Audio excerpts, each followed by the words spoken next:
The morning sun rose over Earth, casting its golden glow on a peaceful world unaware of the chaos that would soon unfold. People moved through their daily routines in cities across the globe, from the bustling streets of New York to the quiet alleys of Kyoto, unaware of the disaster heading their way. The first sign of something wrong came when the skies darkened in an instant, as if a shadow had been cast over the Earth itself. At first, people thought it was just a strange weather phenomenon. But then it became impossible to ignore. A massive fleet of alien ships appeared in the atmosphere, blocking out the sun. Their shapes were unlike anything Earth had ever seen, sleek silver hulls that glinted with an eerie light, their massive forms casting ominous shadows across the cities. Below, the ships hovered silently over major population centers, as if observing the planet and its inhabitants, waiting for something.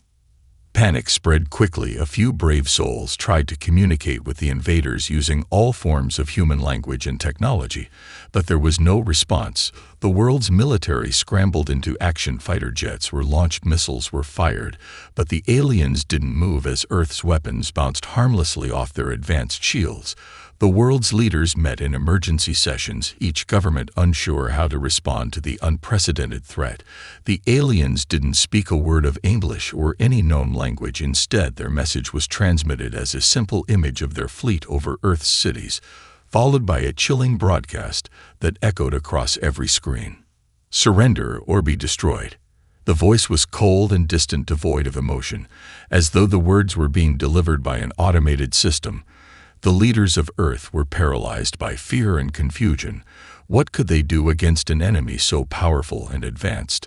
The world's military forces knew they were outmatched, but they could not stand idly by waiting for destruction to come. The United Nations convened an emergency session. For the first time in history, a unified effort was called for as Earth's greatest minds and leaders gathered together to make a decision. Hours turned into days, and the aliens remained silent. Their ships hovered overhead as Earth's government struggled to come to a decision. In every corner of the world, people began to ask themselves one question: what happens next? Would they fight? Would they surrender? Or would they let the invaders take their world? In the midst of the panic, a few brave individuals began to rise up. Among them was General Marcus Graves, who had served in the military for decades. A hardened veteran of countless wars, Graves had seen the worst that humanity could do, but he had also seen its best. In the face of seemingly insurmountable odds, he believed that humanity could stand its ground, no matter the cost. He sent a message to the leaders of Earth, urging them not to surrender but to resist with everything they had. Graves's call for action resonated with many others across the planet. People began to organize in secret military and civilian groups, both determined to fight and to survive.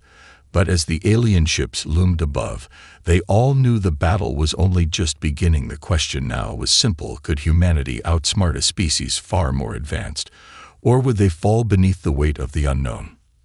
The world held its breath as the countdown to conflict began. As the days passed, the weight of the alien fleet's presence grew heavier on Earth's fragile sense of normalcy. People no longer went about their routines with the same carelessness. Instead, every moment was filled with uncertainty. Was today the day the first attack would come? Was today the day the aliens would make good on their threat? But amid the fear and anxiety, a new kind of determination began to take root. People started to realize they couldn't just sit back and wait for the inevitable. They had to act, even if they were outmatched and outgunned. Earth's military powers made their move, launching a series of preemptive strikes against the alien ships. But it became immediately clear how hopeless the situation was. The alien shields were impervious to conventional weapons, and the return fire from the invaders destroyed entire fleets within moments. By the time the first major battle ended, Earth's hopes were all but shattered. Yet even in defeat, something extraordinary happened. General Marcus Graves and his coalition of leaders refused to give up. They saw the destruction, but they also saw something else. The aliens had underestimated humanity's resolve. They'd never expected humans to fight back, even when all seemed lost. In the aftermath of the failed assault, Earth's leaders convened in a secret underground facility miles below the surface, where they had built a command center for their last-ditch efforts to defend the planet. The world's most brilliant minds, engineers, scientists, and military tacticians, came together under one roof with one goal in mind: adapt or perish. It was here that the first breakthrough came. In the wreckage of the alien ships, one group of engineers discovered that the enemy's technology wasn't as perfect as it seemed. There were small glitches in their systems, scattered weaknesses that they hadn't anticipated. The ships may have been invulnerable to conventional weapons, but they weren't invulnerable to human ingenuity. The first small victory came when a team of scientists managed to hack into one of the alien communications channels, sending false information back to their fleet. This misdirected a portion of the alien ships, allowing Earth's forces to launch a surprise attack against their exposed flank. The strike was brief, but it was enough to give humanity a sliver of hope against all odds. Earth had caused some damage to the alien forces. The first real victory was won not with brute strength, but with wit and persistence. The aliens had expected humanity to surrender without question, but now they had a new problem. Earth had proven it was capable of more than they'd thought. But it wasn't just technology or military tactics that would win this fight. It was the strength of the human spirit that had been awakened. The news of the small victory spread like wildfire through the world's population. And soon humanity wasn't just fighting on the front lines. They were fighting everywhere. Communities rallied together to support their troops. Factories worked around the clock to build makeshift weapons and ships, while civilians provided critical intelligence and resources. Meanwhile, in the heart of the war effort, Jake, a young hacker from New York, became a key player in the battle. He had no formal military training, but his skill with computers was unparalleled. It was Jake who cracked part of the alien encryption that held their fleet's communication systems together. Using this information, Jake was able to send misinformation across the alien network, which sent their ships into confusion. It was a small win in a larger war, but it was proof that humanity wasn't just fighting back. They were beginning to fight smartly. But even with their new tactics and technology, humanity knew they were far from winning. The aliens weren't going to give up so easily, and the cost of war was beginning to take its toll. But now Earth had hope again, hope that they could stand against the invaders, no matter how overwhelming the odds seemed. The war was far from over, and humanity's fight for survival was just beginning. But one thing was clear: Earth would not surrender. It would not fall without a fight. The tide had begun to shift, albeit in small, uncertain waves. Humanity's ingenuity was slowly but steadily making its mark on the battlefield. The once overwhelming sense of helplessness was gradually being replaced by a renewed sense of purpose. Earth's forces, now united in their efforts, had begun to exploit the cracks in the alien fleet's seemingly impenetrable technology. But it wasn't just brute force or advanced weaponry that was changing the course of the war. It was the human mind. The ability to adapt and improvise in the face of impossible odds. Dr. Samantha Lee, a brilliant scientist working tirelessly in a hastily constructed underground lab, had become one of the driving forces behind humanity's technological revival. She and her team had been tasked with reverse engineering the alien technology they had managed to salvage from the wreckage of the first battles. The task was monumental, but Dr. Lee's determination kept her going. For days on end, her team worked in silence, poring over the alien systems, trying to understand how they operated, how they could be bent to human will. The first breakthrough came when they discovered the key to the alien energy shields. The shields, while impenetrable to conventional human weapons, had one critical vulnerability: an energy signature that fluctuated depending on the ship's movement and external conditions. Once Dr. Lee's team managed to develop a tracking device to detect these fluctuations, they began building weapons capable of exploiting the weakness. Earth's military engineers worked around the clock to develop missile systems that could lock onto and destabilize the energy field surrounding the alien ships. Meanwhile, Jake, the young hacker, had continued to probe the alien communications network. He'd managed to learn more than just their vulnerabilities. He'd gained a deeper understanding of the alien psyche, of how their fleet was organized, and how their command systems operated. The aliens, for all their technological superiority, were highly centralized in their communication. If their command structure could be fractured, chaos would ripple through their fleet. As Jake fed more misinformation into the enemy's network, the alien fleet began to show signs of disarray. Smaller, more isolated ships broke off from the main fleet, launching blind attacks on Earth's defenses with no coordination. It wasn't much, but it was enough to buy Earth some time. A window had opened, and humanity knew they couldn't let it close. With newfound knowledge and resources, Earth launched its first coordinated counteroffensive. A squadron of modified fighter ships, equipped with the newly developed weapons and shield disruptors, engaged an isolated fleet of alien ships on the outskirts of Earth's atmosphere.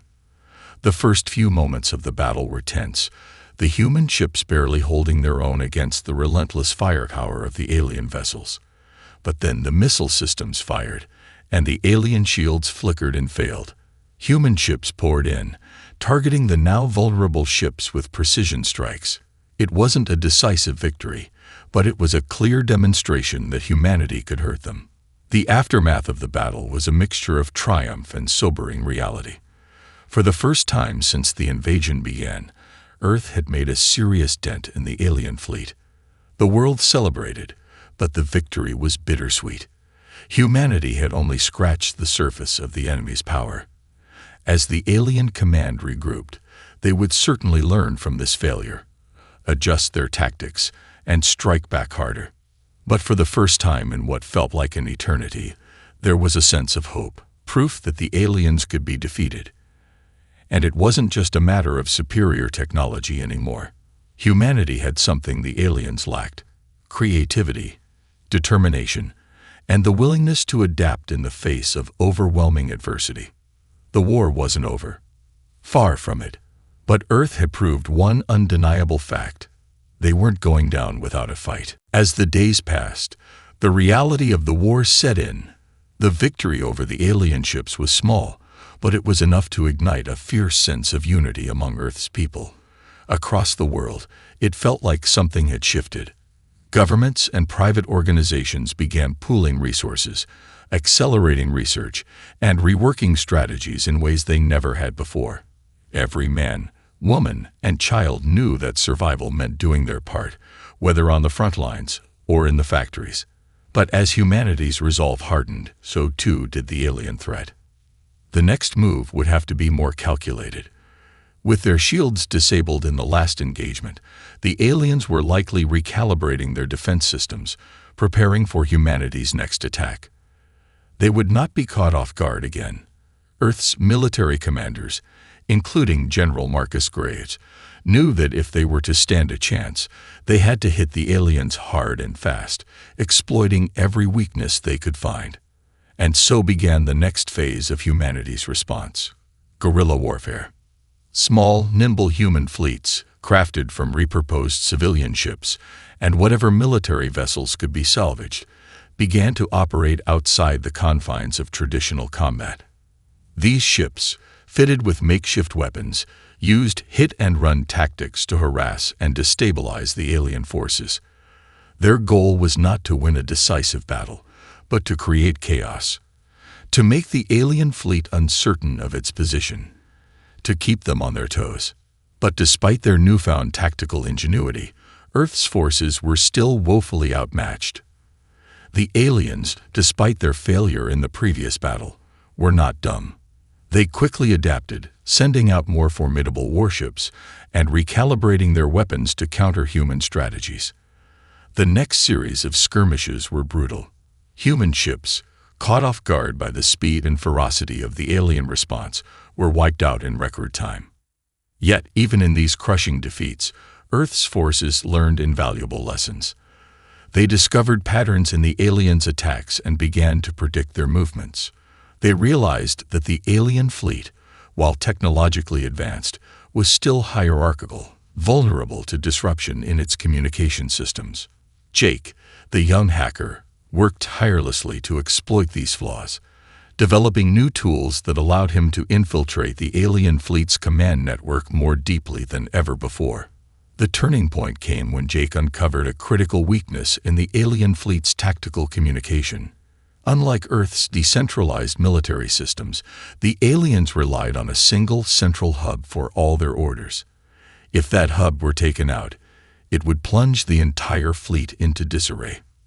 For the first time, humanity saw a glimmer of hope, the possibility of striking at the heart of the alien command structure itself.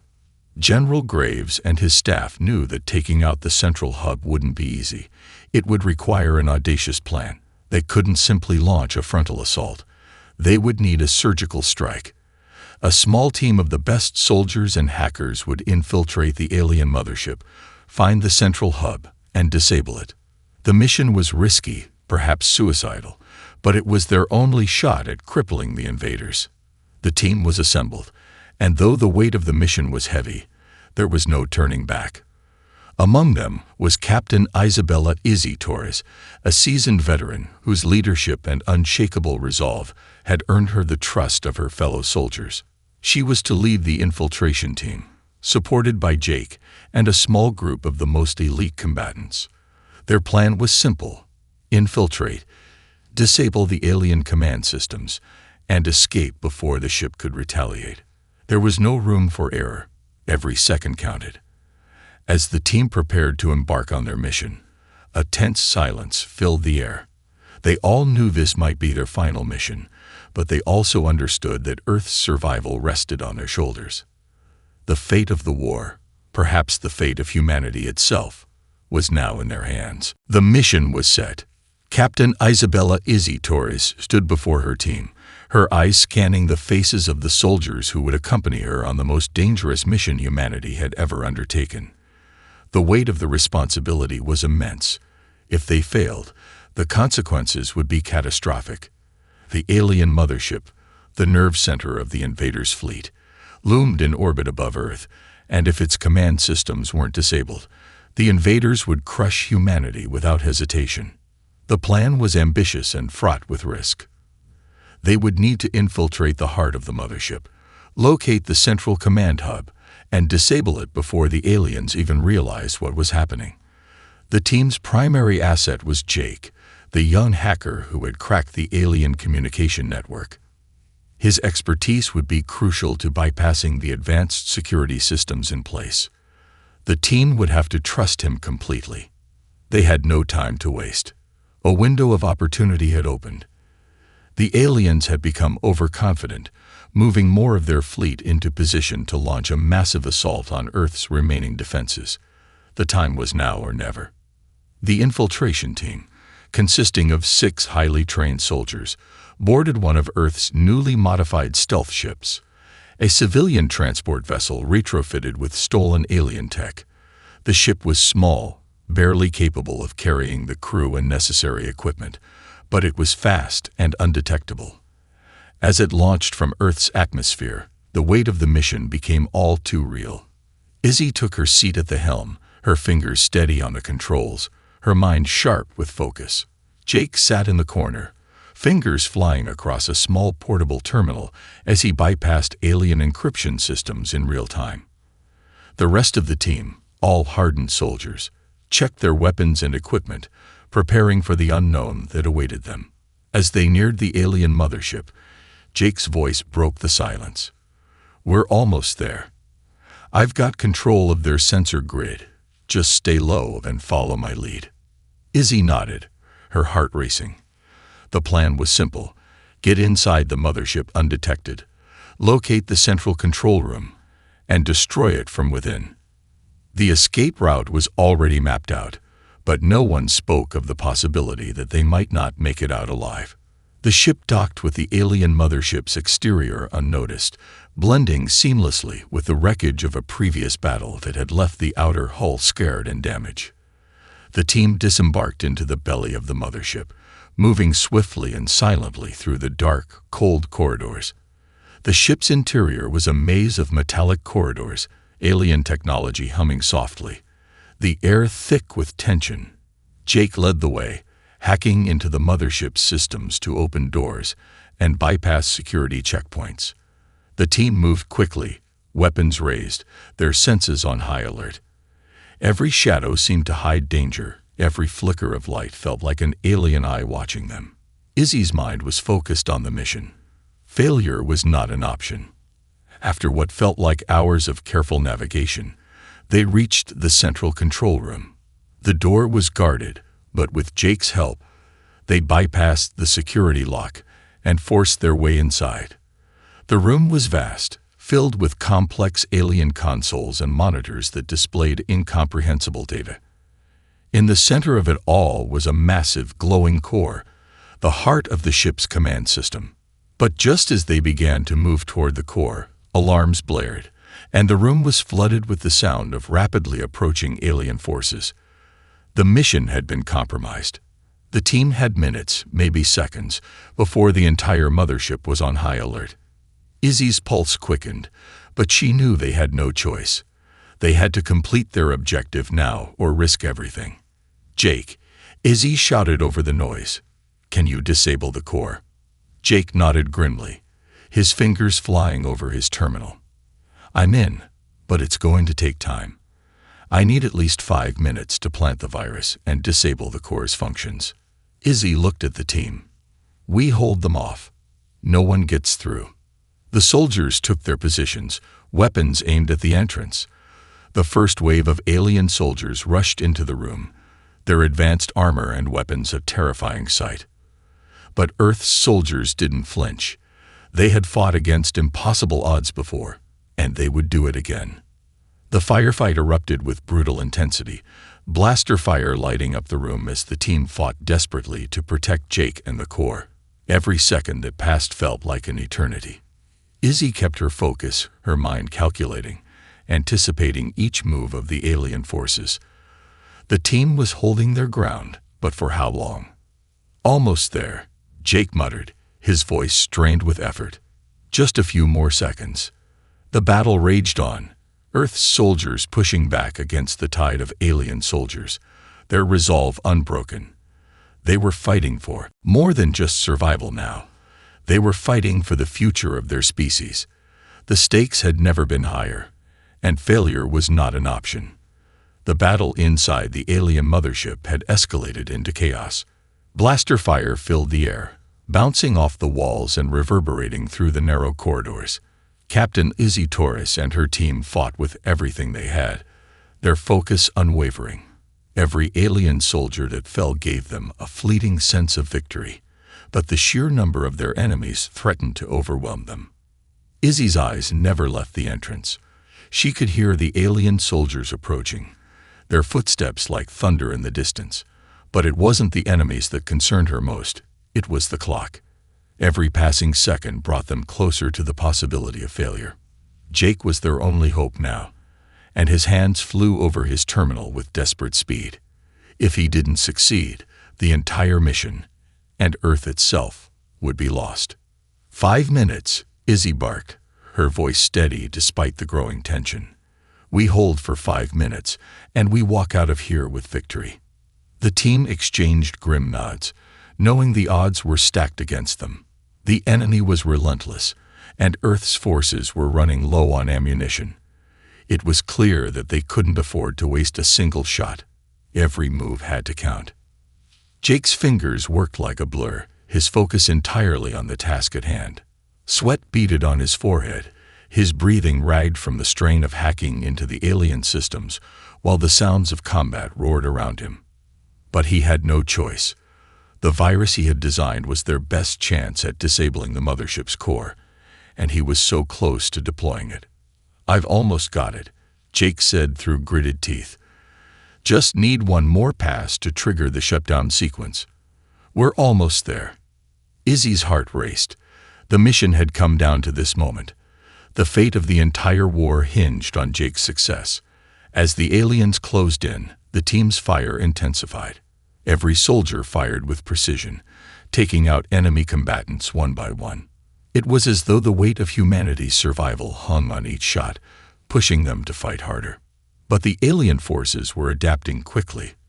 They launched a counterattack, using grenades and advanced plasma rifles to break through the human defenses. The blast from an explosion threw Sergeant Lopes to the ground, his body slamming against the floor with a sickening thud. Izzy's breath caught in her throat, but she didn't hesitate. She dropped to her knees beside him, checking for signs of life. "He's alive," she muttered to herself, more relieved than she cared to admit. They couldn't afford to lose anyone. Not now. 5 more seconds, Jake called out, his voice strained but determined. He had a look of total concentration on his face, the weight of the mission pulling him forward. Izzy stood, rallying the remaining soldiers. Keep fighting. We're almost there. With every second, the pressure mounted. Alien soldiers were coming in waves now, relentless in their attempts to overwhelm the human team. But the soldiers refused to break. Captain Izzy Torres, Sergeant Lopes, Private Miller, and the others fought with the fury of a species that knew they couldn't let this opportunity slip away. They were fighting not just for themselves, but for their families, for their children, for Earth. Then came the moment of truth. Jake's fingers flew across his terminal one last time. It's done. The core is offline, he shouted, his voice breaking through the noise of the battle. Izzy's heart leaped in her chest. We need to get out. Now. Without hesitation, she grabbed Lopes by the arm, pulling him to his feet. His injuries would slow him down, but he was still breathing, and that was all that mattered. The team fell back, keeping their guns trained on the alien forces that were beginning to panic. Without the mothership's command center functioning, the aliens were in disarray. The once unified force was splintering into chaos. Jake led the way, hacking into the ship's security systems to open a nearby exit. The team moved as quickly as they could, but every moment felt like an eternity. Behind them, the alien soldiers regrouped, more determined than ever to stop them from escaping. Almost there, Jake said, his voice tight with exhaustion. His eyes were bloodshot from the strain of the hacking, but the glint of victory was unmistakable. Finally, they'd reached the ship's exterior docking bay, where their stealth ship waited. The doors were just opening when a blast rocked the corridor, knocking them off balance. Izzy barely regained her footing in time, her heart skipping a beat as a figure stepped into the hallway. It was an alien commander, tall, with a dark, imposing figure, its red eyes glowing with fury. The last line of defense. But before Izzy could react, Lopes staggered forward, his weapon raised despite his injuries. Get to the ship, he shouted. With a final burst of energy, he fired. The blast hit the commander squarely in the chest, and the alien dropped without a sound. The way was clear. Go, Izzy yelled, pushing Jake toward the ship. The team followed, the door closing just as the remaining alien forces surged forward. They were out, escaping just in time. As the stealth ship sped away from the mothership, the explosion of the core could be seen through the viewport, a brilliant flash of light that signaled the beginning of the end for the alien invaders. The explosion of the mothership's core sent a shockwave rippling through the space around them, rattling the stealth ship as it rocketed away from the dying alien vessel. Inside the cramped confines of their ship, the team of soldiers, still panting from the harrowing escape, exchanged glances of disbelief. The mothership had been the heart of the alien fleet. Its destruction was a monumental victory, but they knew better than to assume the war was over. Izzy gripped the controls with white knuckles, her mind racing. They had struck a decisive blow, yes, but the battle was far from won. The alien fleet still hovered above Earth, and though their coordination was faltering, they were not yet broken. The team's victory had been hard-earned, but it was only the beginning of what would need to be a global, all-out war to reclaim their planet. Jake, how long until they realize what happened? Izzy asked, her voice steady despite the adrenaline still coursing through her veins. Jake, still staring at the screen in front of him, was already working. His fingers danced across the keyboard with practiced speed. A few minutes, at most. The loss of their command center will cause confusion, but once they realize their central systems are gone, they'll try to regroup. We need to move fast. Izzy nodded, adjusting their course as the small ship veered into deep space. They weren't far from Earth's orbit now, but there was still a long way to go before they'd reach safety. The ship's engine hummed steadily, though Izzy couldn't shake the nagging feeling that they were being followed. The alien fleet was reeling from the loss of their mothership's command hub, but a response would be coming. They had to get back to Earth, rally the remaining forces, and prepare for the inevitable retaliation. Status report, Izzy barked, her eyes scanning her team. She needed to be certain everyone was in one piece, even if only barely. Private Miller checked his weapon, and then surveyed the group. We've got some injuries, but no fatalities. Lopes is in rough shape, but he'll make it. Lopez, slumped in a seat, grunted in acknowledgement. The wound to his side had been bad, but he was alive, and that was enough. For now. Izzy felt a fleeting sense of relief. They had made it out, alive and successful. But the deeper sense of unease gnawed at her. They had lost too many soldiers, faced too many near-death moments. If this was to be humanity's victory, the war would demand much more. The communication screen flickered to life as Jake patched into the military network. The transmission from General Graves came through clear and loud, his voice unshaken by the gravity of the news. Captain Torres, we received your signal. You did it. The mothership is down. But we're not celebrating just yet. The alien fleet is still intact, and they'll likely launch a counteroffensive any minute now. Izzy's jaw tightened. She had expected nothing less. The aliens might have been stunned, but they wouldn't stay down for long. We're coming in hot, General. We'll need to rejoin the main fleet and prepare for the next phase, she replied. Understood. We're mobilizing all remaining forces, but I'm sending word. This victory isn't just military. The world knows.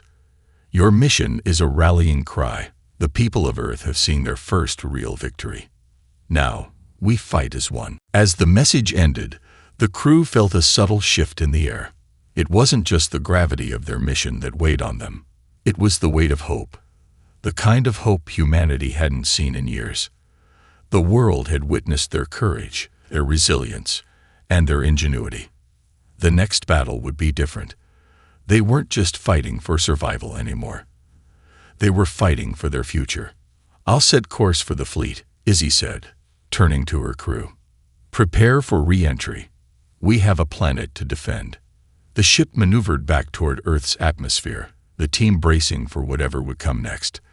The loss of the mothership's command center had been a decisive blow to the invaders, but Izzy knew better than to expect a quick surrender. The aliens were powerful, organized, and relentless. If they were going to win, Earth would need more than just a few tactical successes. They would need unity, resolve, and a strategy that could outpace the enemy's next move. The communication console beeped again, and a new transmission came through. A live feed from Earth's capital, where the world leaders had gathered. The message from the United Nations echoed through the cockpit. The world stands united. Humanity has proven it is capable of defending its own. It is time for us to rise as one. Together, we will reclaim our planet. Izzy's heart swelled with pride as the broadcast flashed across the screen. Across the globe, people were taking up arms, preparing to defend their homes. Earth's defenses had been shattered. But now, they were being rebuilt, stronger than ever. The fight was far from over. But for the first time in a long while, humanity had something the aliens didn't: hope. And with it, they would face whatever came next. As the stealth ship descended through Earth's atmosphere, the weight of the mission lingered in the air like a thick fog.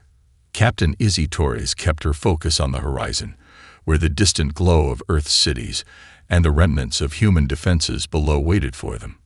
The sky, once darkened by the looming alien fleet, now shimmered with the hope that had taken root in humanity's heart. For the first time in months, it felt as though Earth might just have a fighting chance. General Graves was right. Izzy murmured to herself as she steered the ship into position. We didn't just win a battle. We gave humanity something to fight for. Jake, seated beside her, let out a long breath, his fingers still flying over his portable terminal as he patched into the global communication network. His exhausted face betrayed just how much of himself he poured into the mission, and yet there was a glimmer of pride in his eyes. The success of their mission had lit a spark, one that was now spreading across the planet. Earth's response is overwhelming, Jake said, his voice tired but filled with determination. People from all over the world, military personnel, civilians, scientists, they are coming together in a way I've never seen before. It's incredible. The transmission buzzed again, and Izzy's focus snapped back to the console. General Graves' face appeared once more, but this time, there was a sense of urgency in his voice. Captain Torres, we've received new intel. The alien fleet is already regrouping. Their commander has called for reinforcements from deeper within their territory. We estimate they'll be fully operational in about 2 days. Izzy clenched her jaw. Even with the mothership gone, the enemy wasn't backing down, but they had struck a blow to their morale. And that mattered. What's our next move, General? We've got to hold our ground, Graves said, his tone firm. We'll be launching a full-scale counterattack. Earth's forces are mobilizing. Every nation, every military, every civilian defense network is uniting. But this next battle will require something more than just weapons. We need to outthink them. We need to be unpredictable. Izzy's mind raced. Unpredictability was humanity's strength. The aliens might have superior technology, but they were rigid, hierarchical, and predictable. Earth's strength was its adaptability.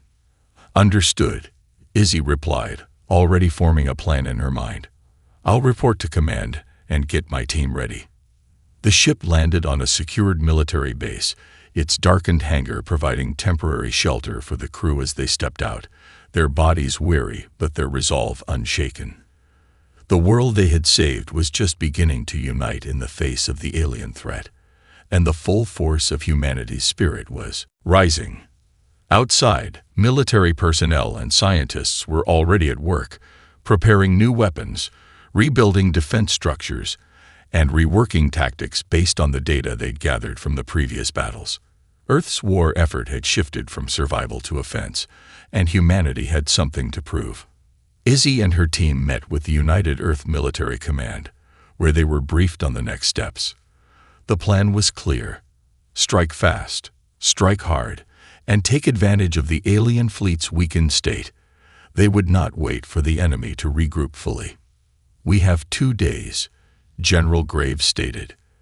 That's when the enemy reinforcements will arrive. If we hit them before they're ready, we might just cripple their fleet for good. Izzy's eyes narrowed as she looked over the maps and data displayed on the command table. The plan involved coordinated strikes on key alien installations across Earth's orbit, using the newly developed anti-shield missiles they'd developed. The aliens had learned from their past mistakes, but Earth was smarter, faster, and more unpredictable. We strike hard and fast, Izzy said, her voice carrying through the room. We hit their fleet at its weakest point, right before they can reorganize. No mercy. The meeting ended, and Izzy briefed her team. The plan was simple. Take the fight to the heart of the alien fleet and cripple them before reinforcements could arrive. It was a high-risk move, but it was humanity's best shot. If they were to win, they couldn't wait for the enemy to make the next move. They had to dictate the terms of the war. The next 2 days were a blur of preparation as Earth's forces, rejuvenated by their first real victory, readied themselves for the counteroffensive. Soldiers, scientists, engineers, and hackers worked in unison, combining their unique skills and knowledge to prepare for the next wave. Jake worked tirelessly, refining the algorithms he'd used to hack the alien fleet's communication systems, while Izzy and her team trained for the assault that would take them deep into alien territory. When the time came, Earth launched its offensive with unparalleled precision. Human forces, using new tactics and technology, moved swiftly to intercept and disable alien warships. The aliens, disoriented by their loss of the mothership and the unexpected speed of the human assault, struggled to adapt. The battle raged across the stars. But this time, the aliens were on the defensive.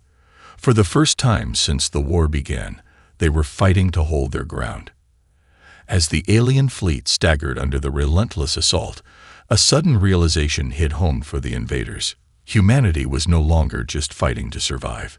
They were fighting to win.